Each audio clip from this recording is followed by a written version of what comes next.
So, Emily, what would you like help with today?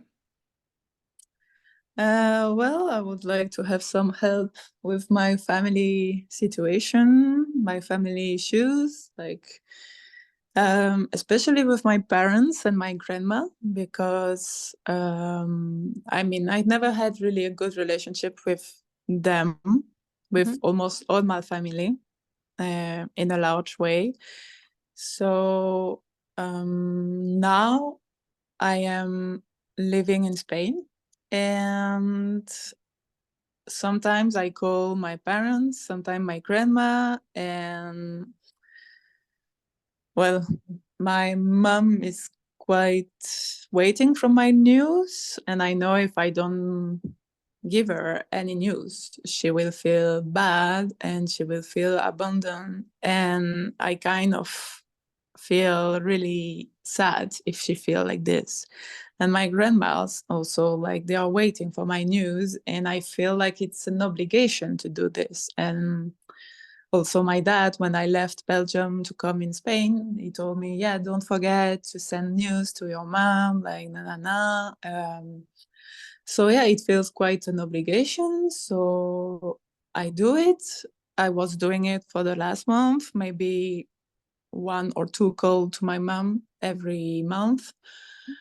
But now it feels really like I feel really the energy. And when I call her, we all the time get in disagreement. I got really upset at the end because she's not understanding my life, and my dad also, my grandma also. And so I really feel like it makes no point for me to call someone that does not want to accept or to understand my way of living. And for sure, my way of living is much more different than theirs. Like, they kind of live much more in the system, and I'm more living out of the system. And it's quite hard for me now to receive critics, to receive reproach, like, and they tell me, yeah, but we know much better than you how life is working. And I'm like, maybe not. Maybe your life is based on fears, only fears, and you have done a life that is not actually reflecting your true self. And how can I explain this? Because they're really not open-minded. They are not open-minded to my way of living. And so all the time I call them, I hit a wall. I feel like I hit a wall, and it's quite exhausting. So, for example, last weekend on Saturday, so 2 days ago, I called my grandma because I felt like I had to. Like, it's not, I don't call them because I want, it's just I had to, I have to. And my grandma told me, yeah, show me your apartment, na, na, na. And so I showed her my new apartment, and she said, well, it looks much bigger than the other one. Is it affordable? Like, what's the price? And na, na, na. Well, I told her first the price is my business. And well, yeah, that's the price and that's my thing. And she said, well, we are all wondering how you can make this. And I'm like, okay, so this is the only thing talking about money that you have to say about my new apartment? Like, just talking about money? So I got really upset and disappointed. And then she told me, yeah, what are you doing in Spain? And I told her, like, I'm doing some therapy, and I have some friends. We meet a lot. And she told me, how are your friends? What are they doing? And I'm like, yeah, so one quit his job, he's one to develop his patient.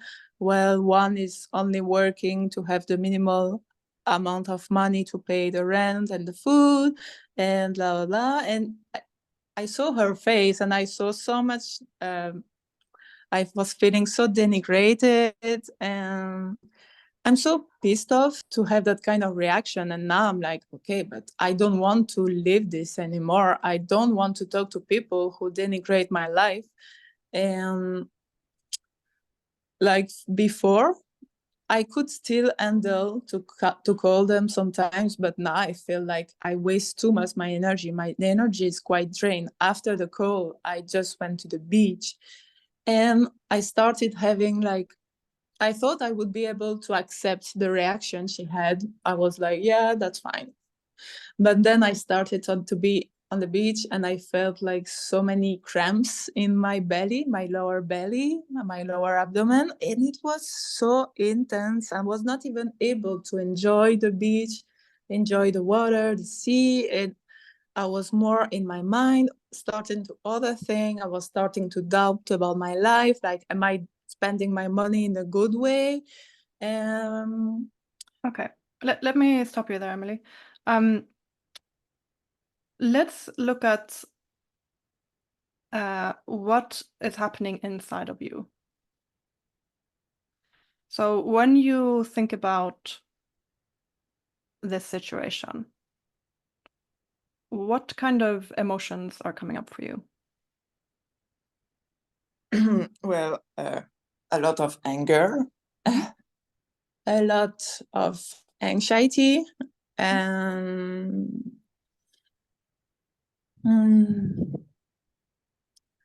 it's not even sadness. It's just I'm so mad. I'm so.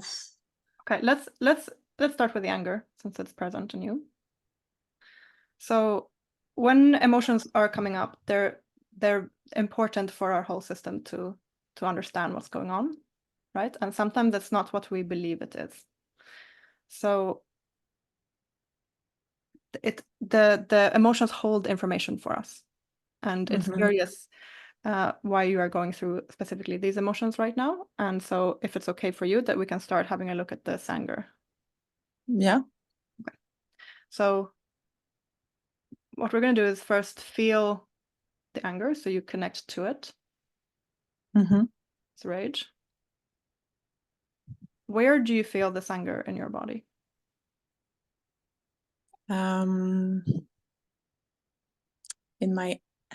my abdomen, my belly area, my chest, my arms. So first start with the belly area, and I want you to place your entire awareness there. You can kind of turn up the volume a little bit of the anger. You're starting to connect with it. What are the sensations of the anger? Is there tension? Is there pain? Is there heat? Is there a knot somehow? What are the sensations going on?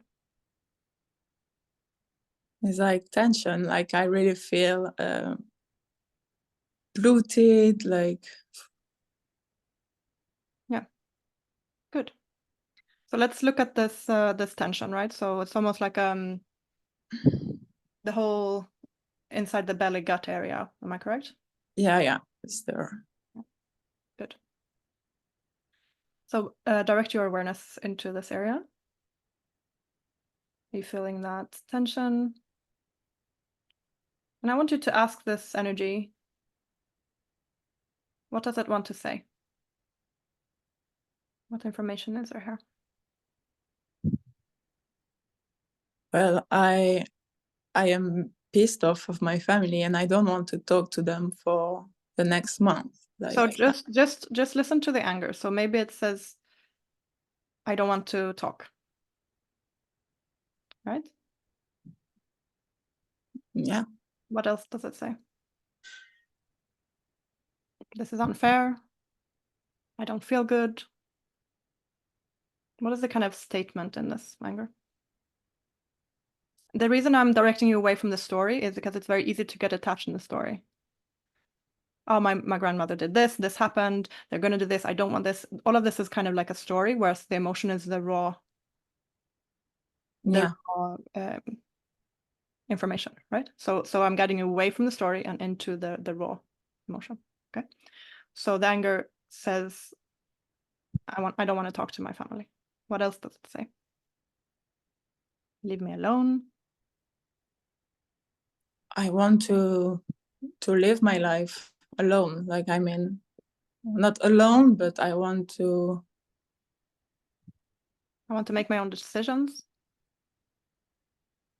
Yeah, without sharing this. Okay. Um, How can I now? I want you to ask the anger. How can I live my own life?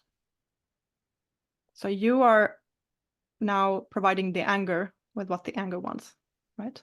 How can I live my own life? What does the anger need from you? Can you repeat in other words? Yeah, so put your attention on this in your gut. Yeah. Turn up the volume of the anger so you just feel that anger. And the anger has told you, I want to live my own life. I don't want to share my life. I just want to live my own life, right? Something along those lines. Mm-hmm. So now you're going to ask the anger, well, how can I live my own life? What do you need so I can live my own life? I need to not be in contact anymore with my family for the next 2-3 months. Like, I So, want to, yeah, I want to be I really. can avoid contact with my family. Good. You don't have to go into the story around it. Just, I don't need to, be in contact with my family. Yeah. What else do I need anger for me to live my life on my own terms? To just trust my intuition, my instinct, and my desire, and Yeah, trust myself. this I'm missing. Yeah. So How can I trust myself if you're asking it?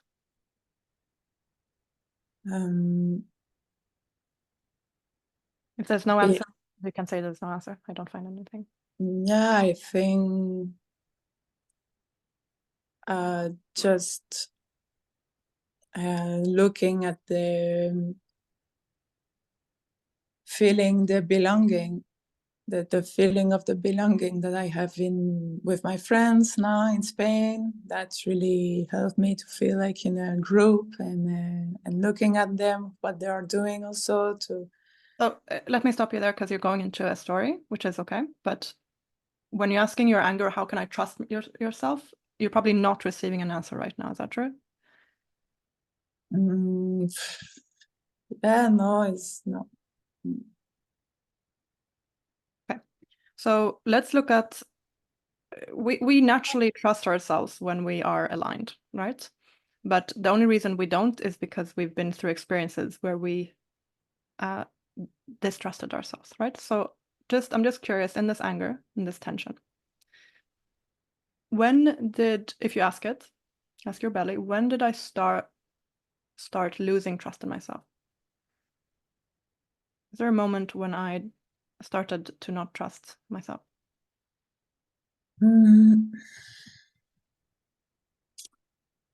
I think it was during primary school, when I was scared to fail the test, the exam. Yep. Yeah. Okay, good. So let's go back to that moment. How old were you in this experience?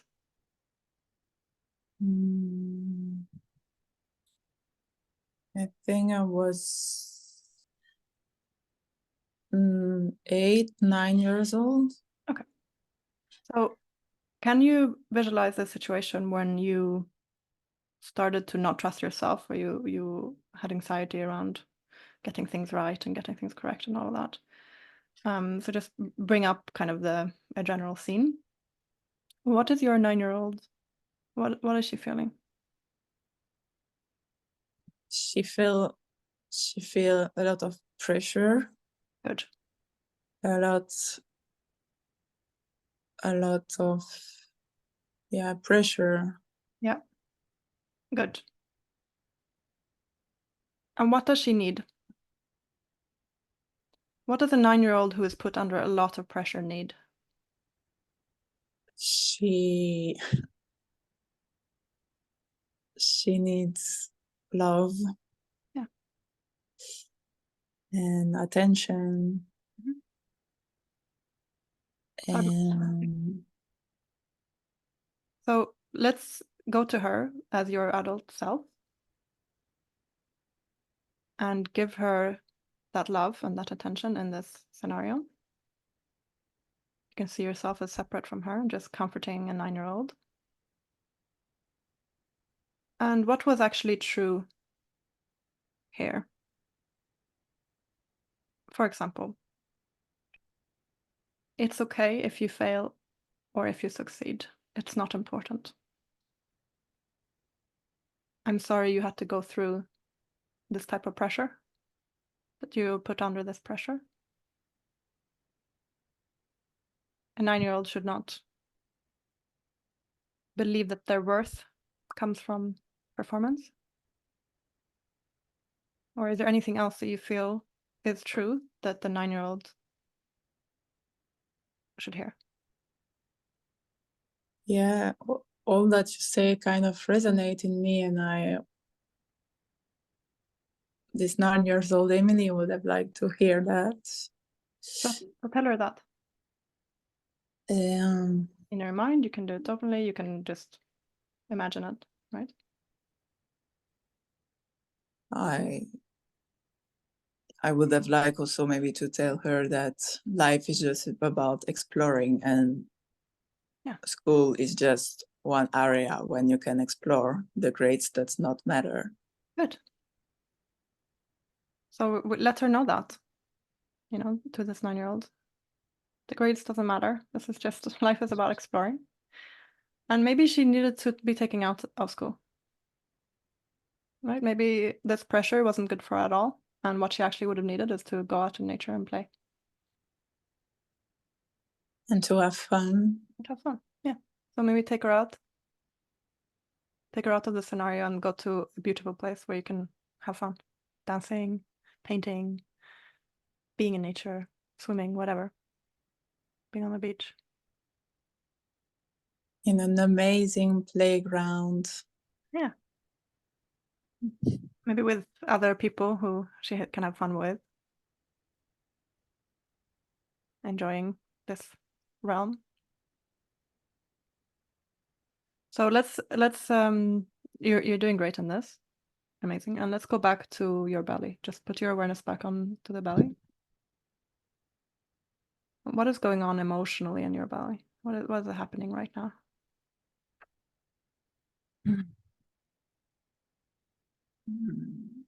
I feel more relaxed and lighter, and yeah. Good. Is there any tension that you feel left in that area? Well, yeah, still a bit. Yeah, let's go there. Is this a little bit further in the belly? Is that true? Mm-hmm. Yeah, good. So it's almost like it's in the womb. Would that be correct? Mm-hmm. Yeah. Good. Excellent. So just go with your awareness there. What is going on here? What's happening? Is there tension? Is there an emotion? Is there any information here? I feel really something in my gut, like really low in the abdomen. Yeah. Some. What does this energy want from you? What does it want to express or share or tell you? Is there any emotion here? She wants to scream, like. Okay. So do you have a pillow close by? No. So what does she want to scream?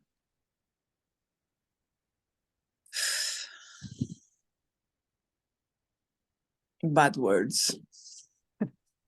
You can speak bad words if you want. The reason I was asking for a pillow is that sometimes if you are actively really wanting to scream, you can scream into a pillow. But you can do this after the session as well if you feel like it, that's relevant for you. But what is more important is what she wants to scream about. Yeah. So let the bad words out. You can share them here, whatever it is. I can share this now? Yeah. Fucking hell. Fucking hell. Fucking hell. Fucking hell. Putain de merde. Oh. I'm so fucking upset. I'm angry, right?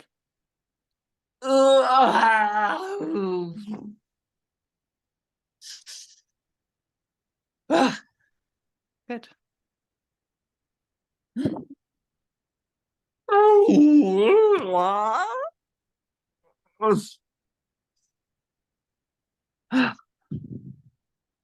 So what is the anger about, right? What is the fucking hell? What is it towards? What else is there in there? I'm so fucking angry. Oh, I just want to break free, right? It's like energy.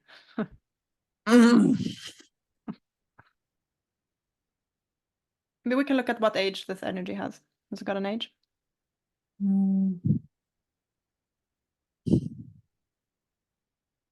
Well, for sure, 5, 6, 7 years old. Okay, good. So let's look at the 5-year-old. What is the 5-year-old feeling? What is she going through?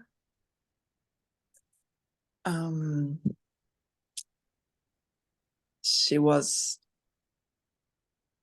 holding this for so long, and that was so painful.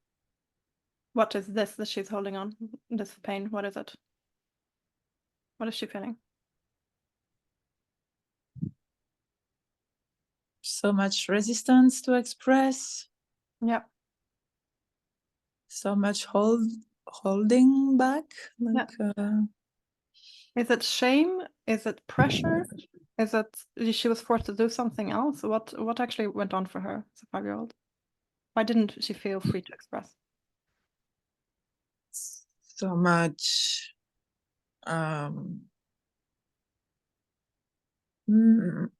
some misunderstanding. Like, is that possible? Yeah.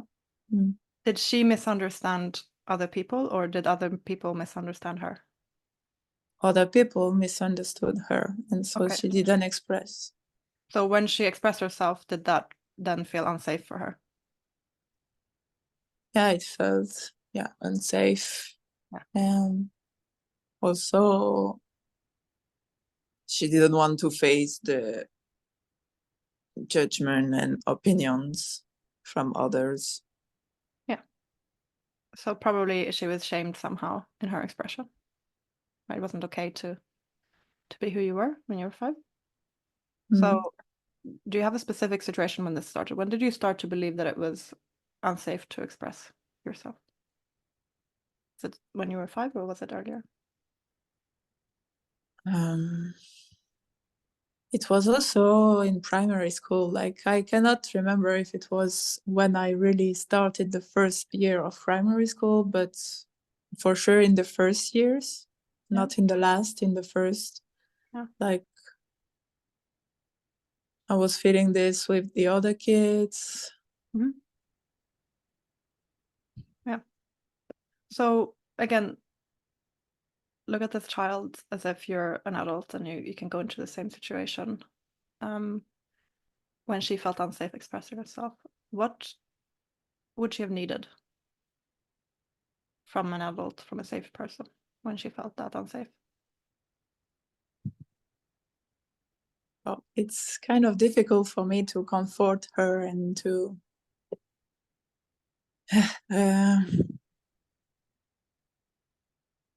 Let's put it this way. What did she want to express that she didn't?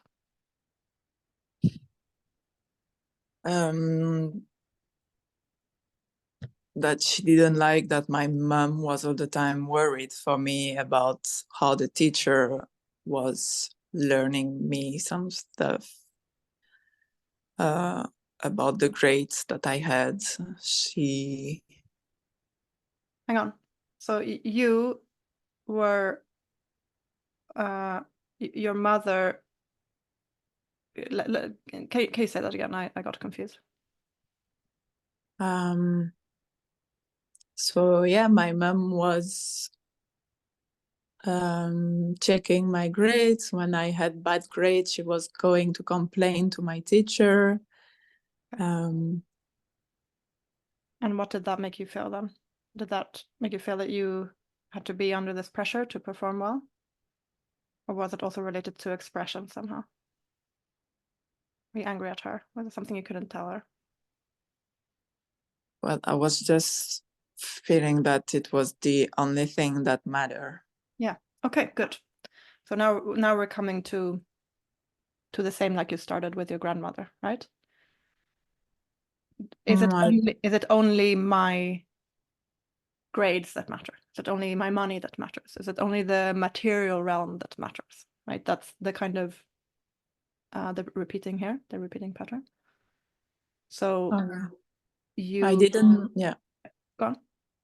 Yeah, I didn't see it was related also to my grandma. Yeah. Or my parents' situation. Yeah, so the core here is my value lies in material things. Like not in who I am, but how I perform, where I live, what I do, is more important than how I feel inside, if I'm happy, if I'm content, right? Yeah.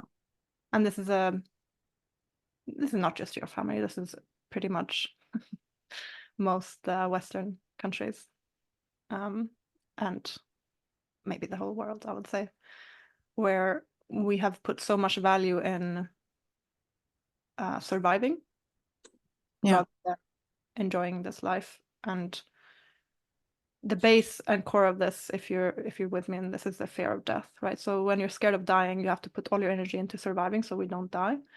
And if that means that I'm not going to be happy, I'm not going to enjoy things, I'm not going to do this, but at least I'm surviving, then that's better than doing whatever I want and risking dying, right? So this it comes down to the fear of dying. But in your story, it's more relevant to how you feel valued. And just to get a broader understanding why this pattern is operating within your ancestry, it's coming from that same place, right? So people have been fed that dying is a bad thing and we should fear it, and therefore surviving must be where we put our focus. And obviously, if you have a story of people having a hard time surviving, it's going to be even more implemented. So maybe there was part of your history where they didn't have enough resources, and so all the focus needs to be on getting resources, right? So then that's a learned pattern of it's more important that we gather resources rather than that we are just having a nice life, right? Mm-hmm. Does that make sense? Yeah, it makes sense because my dad and my mother, they are all the time talking about this, like material, money, like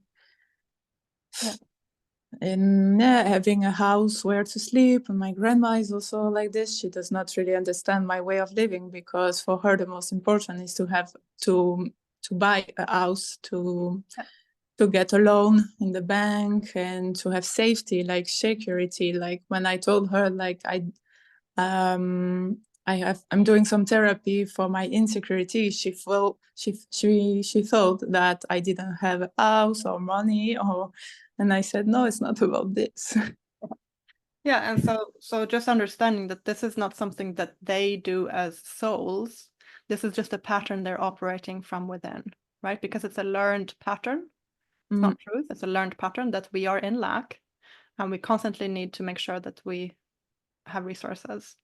And then they passed that on to you, and what you got out of it was, well, unless I have resources, then I'm a failure, or I don't have value, or I need to change who I am.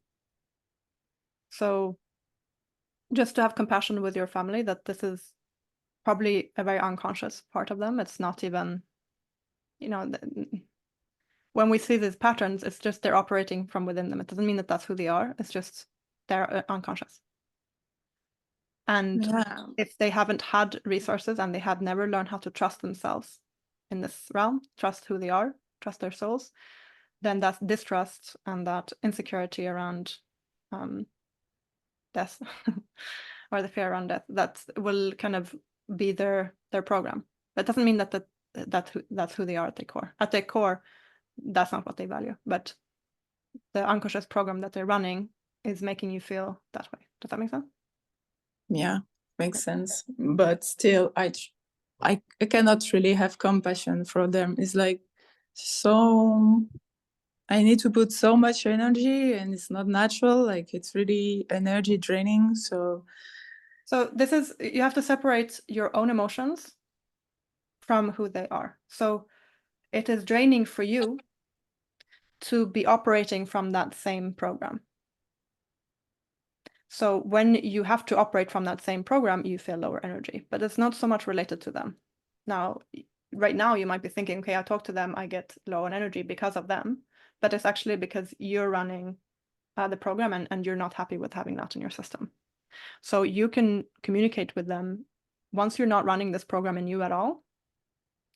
They can share whatever and it doesn't affect you. It doesn't have any emotional impact on you, right? So as long as there's an emotional impact in you, you're subconsciously still meeting this pattern. You're still in it. Does that make sense? yeah, but I'm doing like a healing journey now, and I feel I try to get more in the to be than the doing, like the material. I try to be more my soul, and it's still on progress. So Exactly. I still feel really sensitive when they talk about Yeah. money or material, and I cannot protect myself. For now, I cannot take this distance. So I just want to make this very clear for you, right? When there's an emotional reaction in you, there's a trigger in you, it means that things have not healed in you in related to that pattern, right? Yeah, I know, and that's what I'm busy at doing. Yes, which is amazing, right? However, right now there's a resistance to feeling that emotion. But I want to put this into perspective that the emotions are a beautiful indicator for you to be able to work through the emotions, just like we're doing right now. There is anger. We look at the anger, we see kind of where it's coming from, we get conscious around it, and we're going to continue looking at the tension here. And then this can be released. And whatever you decide to do with talking or not talking, that's up to you. But what I'm trying to give you here are tools to work with your own emotions whenever they come up. And when we understand that the emotions are gifts of information, they're unpleasant, they're uncomfortable, but they're gifts of information, then we can invite ourselves to be triggered. We can invite ourselves to have uncomfortable experiences, because that's where we get to work with these emotions, right? And we don't have to be harsh on ourselves and go all the time. We don't want to put ourselves in abusive situations. That's not what I'm saying at all. But knowing how to handle your own emotions, it's not so much about protecting yourself, it's about being with yourself when you're in painful emotions.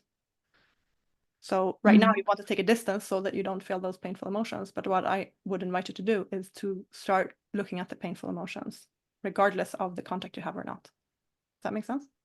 Which we're doing right now. So actually, you don't really recommend me to stop the contact with them. It's even better to do this kind of work, like to call them, to get angry, and then I can work on this. It's not black and white. Yeah. But what I'm inviting you to do is to not have resistance to feeling painful emotions. And if your intuition is, I don't want to have a conversation with them right now, you have to listen to that. I'm all about that. But resisting your own painful emotions is just going to bring that about again and again, because what you resist persists. So try not to think too much about the details of calling them or not, but when you feel like calling, you call. When you don't, you don't. And not have that so much be a right or a wrong thing, but rather what you feel and what you don't feel. But what isn't more important is to address how you are with your own painful emotions, so that you have tools to equip yourself to go through life having painful emotions, because they will arise. It will happen, you know. Yeah, and so I can do the same kind of work we did during this session. Yeah. I mean, what we're doing is we're just meeting the emotions. We're feeling them, we're connected to them, we're understanding them. They are bringing information to us, and we are receiving that information. Now, if we don't receive that information, they will come again and again and again until we receive it, right? That's why you get a repeating pattern. Well, every time I speak to them, I get angry. Yeah, because I haven't met the anger. Right? Meet the anger, meet it, fully understand it. Next time, when the same trigger is there, you can understand, okay, this is why I'm getting upset, right? Somehow I still believe that these people are only valuing me from my material standpoint. And something inside of me gets angry because I still believe that that's true.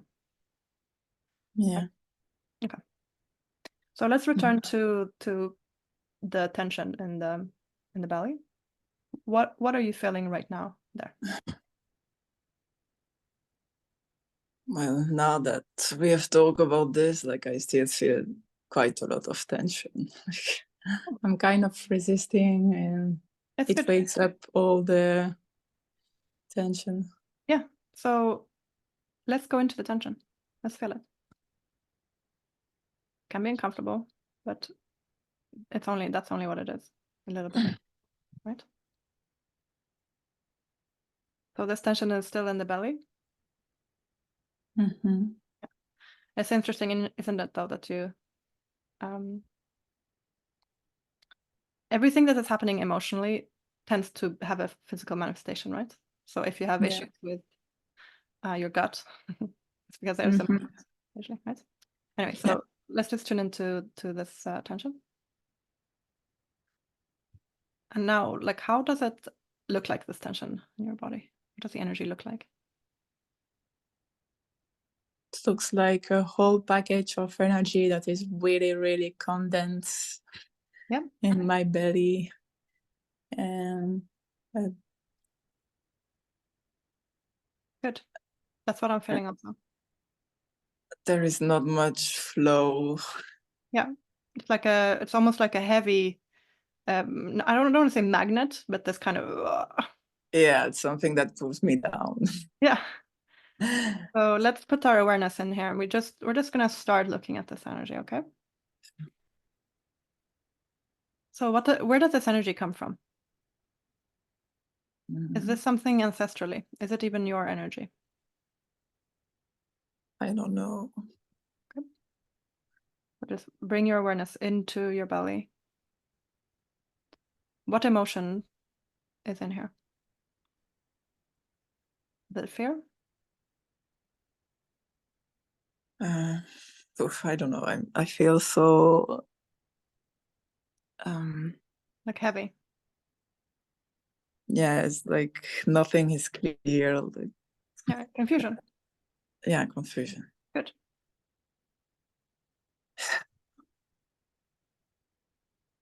So just ask this energy, why am I confused? What is it I don't understand?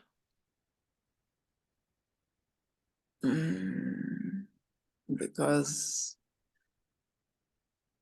I don't know if I am doing right in my life, if I'm doing the good thing, if I use the money in a good way, if let's come back to the tension, right? Right now you're up in the mind again. So what might be happening here is the same distrust. It's okay to question what you're doing. That's completely normal. But when there's lots of energy behind it and it's just confused, right? There's this part of you that is not trusting you. Does that make sense?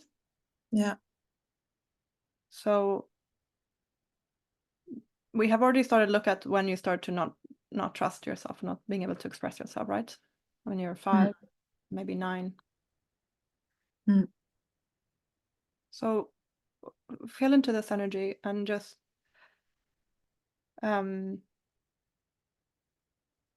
there a part of this energy that doesn't trust you?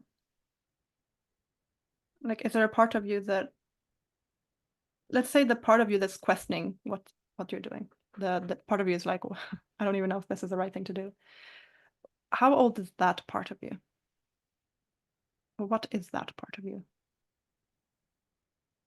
And it might be part of the mind that was starting the confusion. I would say this part of me is 10 years old. Yeah. Beautiful. And this 10-year-old who is doubting yourself, like, why am I doing this? This is not safe. This is not good. I should be, following in my parents' footsteps or whatever, right?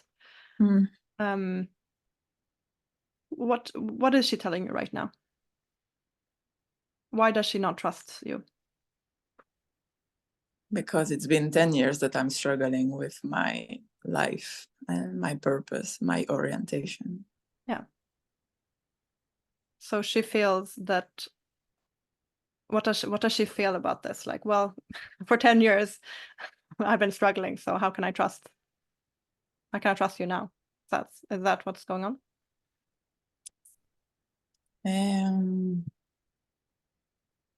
Yeah, and she also tells me that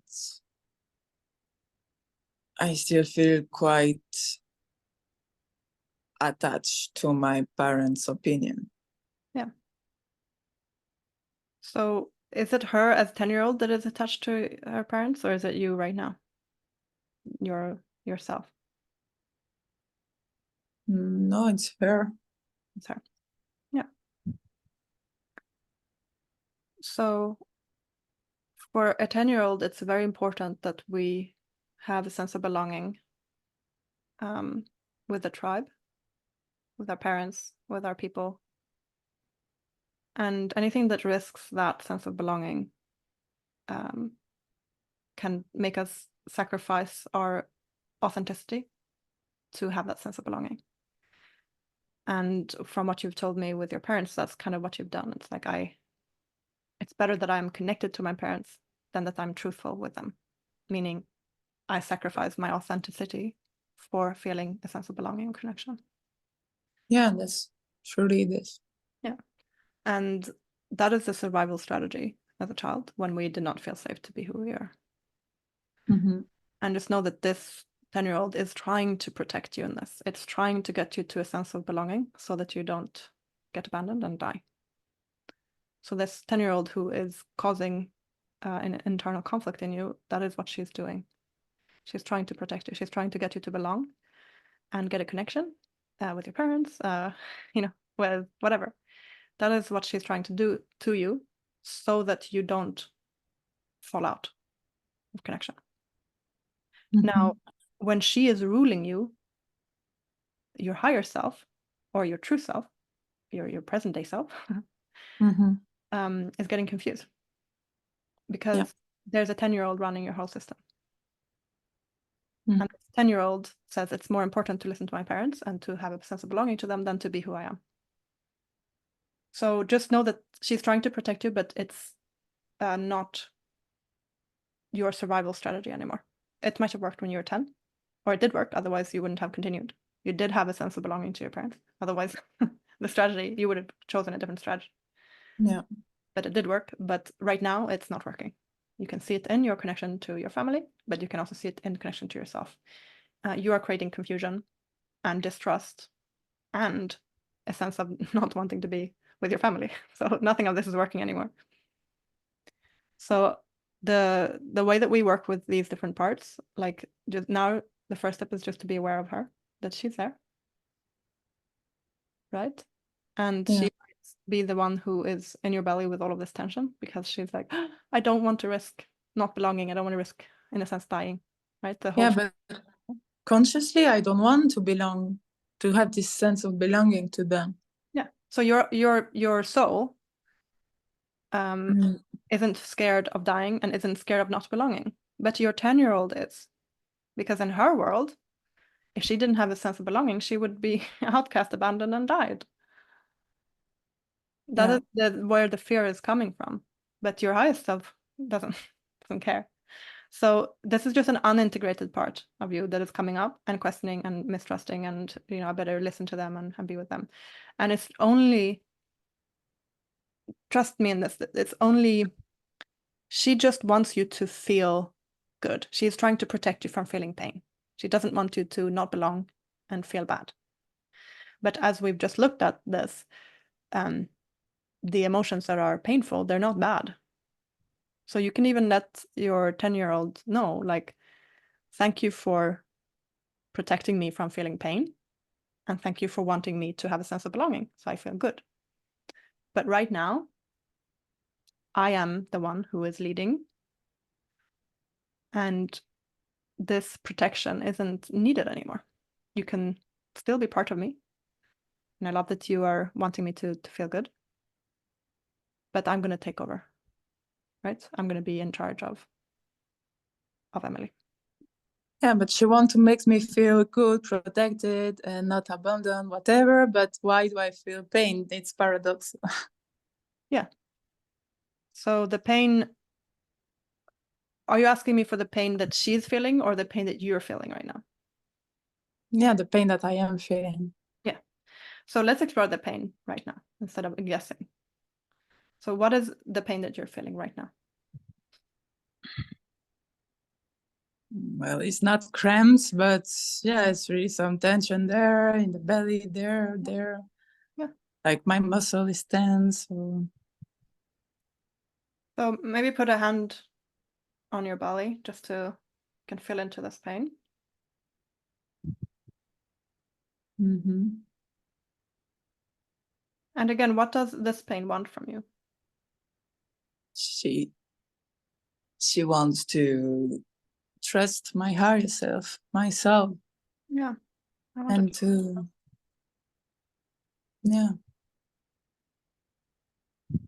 trust my instinct and yeah. So ask this pain immediately, how can I trust myself more? I don't know. Yeah. Okay. So this pain and these different parts of you, it's not so much about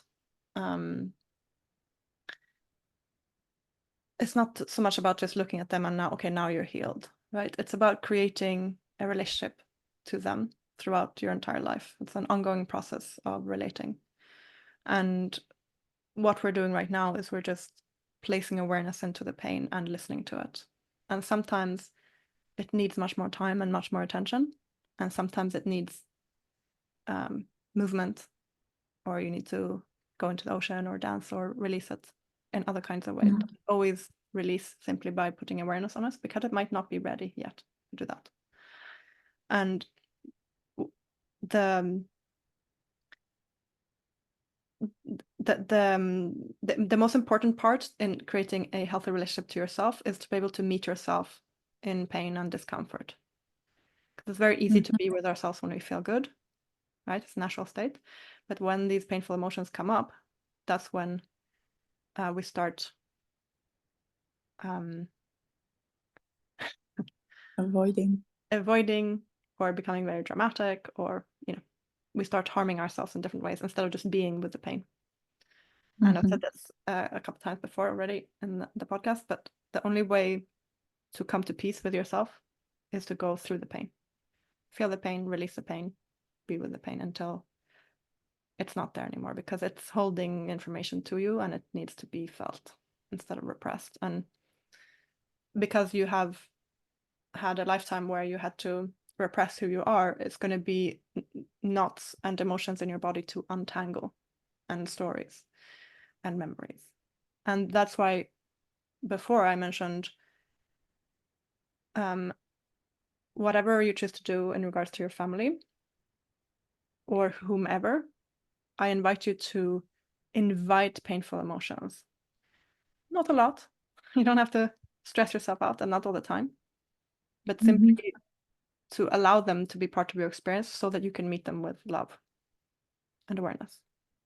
And the more you do that, the healthier relationship you have with yourself. Because you've probably seen lots of people when they're in pain, how they completely destroy their lives simply because they don't know how to be with their own pain. Yeah. Right? They end relationships, or they break things, or they start being abusive, or whatever.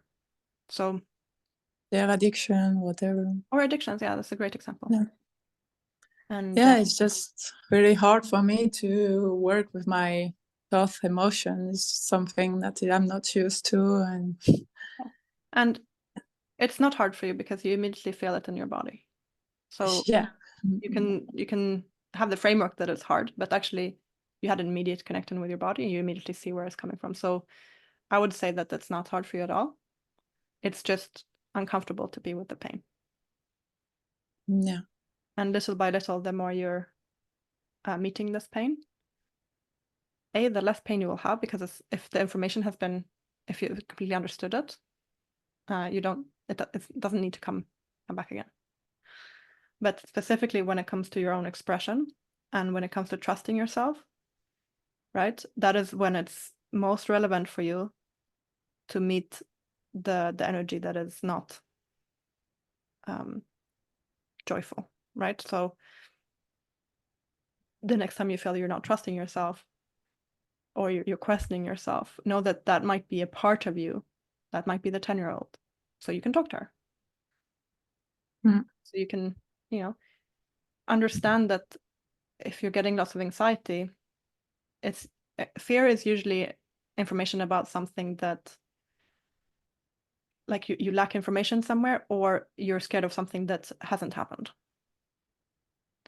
And knowing that you have a system inside of you trying to protect you from lots of different things, you can talk immediately to the anxiety.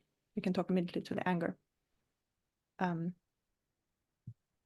And especially when it's something that repeats over and over again, the same kind of feelings, that's when you know that you want to deal with it. It's completely natural to become angry, and it doesn't have to be doing with your past. If someone crosses your boundary or is abusive or is unfair, the anger is just a natural response to that being wrong. But when the anger is coming in the same way again and again and again, and it's based on the past, that's when you want to understand, what is it from the past that is still active in me right now? Like, why do I still believe this about myself? What is still going on, right? Because part of you just wants to break free, not be in the past, not do these things anymore. And then the past comes at you again and again.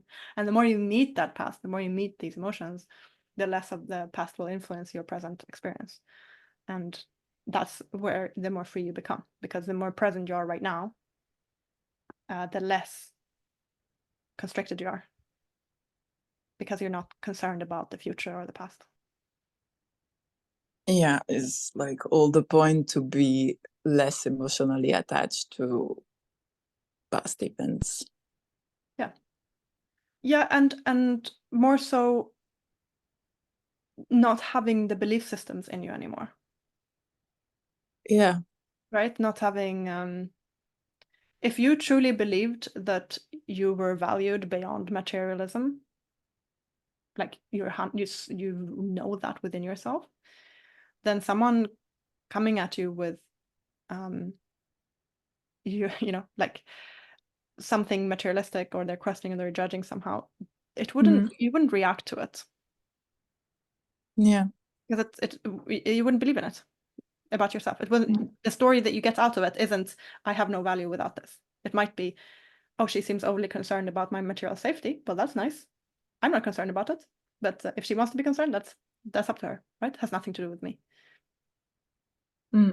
It's only when you believe I have no value, or she doesn't seem to think I have any kind of value outside of this. Well, that's painful, right? Of course, it's painful. It's we don't want our value to be externalized, right? That we want to be loved for who we are. So of course that will happen. All right. So as you can see now in the session, you came in with this complicated relationship to your family, not knowing if you want to be in contact with them, feeling low energy after you spoke to them, and having these beliefs that they only value the material realm. And then we start to look at the anger mainly, and the tension that comes up in you, and looking at how you can meet those emotions. We find the 5-year-old, the 9-year-old, and different situations from the past. And then just knowing that this is an ongoing relationship with yourself, right? To meet yourself and to invite painful emotions. And I'm not saying that, like, let me explore all the pain because I want to go through it.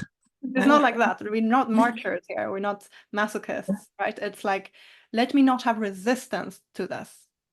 Yeah. Because if I have resistance to this, I'm going to attract it more. And then I'm going to have more pain. So it's reversing that and just saying, it's okay. I can deal with a little bit more pain. It's okay. I can feel it. And most likely than not, it won't be that bad of an experience. Because we're not resisting it, right? Like, what if I talk to my mother now? I'm going to have all this anger for hours, right? That's a resistant place to come from. But whatever you choose to do with your family is up to you. And again, I would advise that to be coming from your intuition, to not have so much the mind, like I'm going to call in 2 weeks. No, call when you feel that you want to call. Don't call when you don't want to call. Very easy, very simple. If they call you and you want to answer, you pick up the phone. They call you and you don't want to answer, you don't pick up the phone. Not make it more complicated than that, and not think so much more about that. But it's when you have the resistance of, if they will call, I will feel this way. I don't want to feel this way, so I'm going to resist it. Which is creating a whole tension in you, right? Does that make sense? Yeah. So I think this is kind of like a good ending to the session. But is there anything else that you want to get clarified, that you want to talk about, that you want to bring up, that you feel is relevant? No, I think I will start exploring more, facing my anger or whatever, and meet them, and yeah, because I still think like I had this belief that I only valuable about materials. So yeah, that was a good session. Yeah. And like I said, if you had this feeling, I want to scream, it's really good to do that in complete freedom that you feel, and also to like write things down or say them out loud, or whatever way you can to kind of express what's needed to be expressed, right? I'm doing a lot of journaling, so yeah. Perfect. Yeah. And it can even be, if you have things that you want to express to your grandmother or to your parents that you don't feel safe with sharing with them, you can write them a letter and not send it to them. You can write things and then just not share it with them, because it's more important that you release it out of your own energetic system than that they completely understand you. Does that make sense? Yeah, sure. So you want to reach the peace within you, and then whatever they do is up to them. It's so easy for us to want everyone to understand us and to like us, but that's not going to happen. So it's better to just be at peace with ourselves, and let's allow other people to have their opinions about us regardless. Yeah, I still have to do some work about it, but yeah, I agree. Yeah, but this is an ongoing relationship, right? So many people that enter healing, they believe that they're a project that needs to be worked on, and that at some point they will be done, or they believe that they constantly need healing, that they're never whole. But for me, it's like neither of those are true. You have a relationship to yourself, and if you have a bad relationship to yourself, you can work on that relationship. It can become better, but it's still always going to be a relationship with yourself, a relationship with your past, a relationship with other people, and it's an ongoing, evolving process. And it's never going to be perfect, done, whole or not whole. Yeah. Part of this reality is because we have all these distortions, right? Part of this reality is duality. So in this lifetime, we will never not be in duality, right? Yeah. So it's believing that we should be there, like we should be perfect, or we should be done, or we should be healed. It's just not going to happen. We want to go through these experiences to learn and grow, and unfortunately, pain and challenges are where we learn the fastest. So that's why we tend to go through them. Yeah. Okay, dear. Well, thank you so much for the Thank session. you. Was nice and different kind of session, so really interesting. Yeah. Thank you for participating. Hope you have a lovely day. You too. Bye. Thanks for listening to this show. If you're interested in working with me, either through a similar session like this in a longer container, or if you want to come to any of my local events in Malaga in Spain, you can click the links in the show notes or go to my website, filippalevermark.com, to find out more.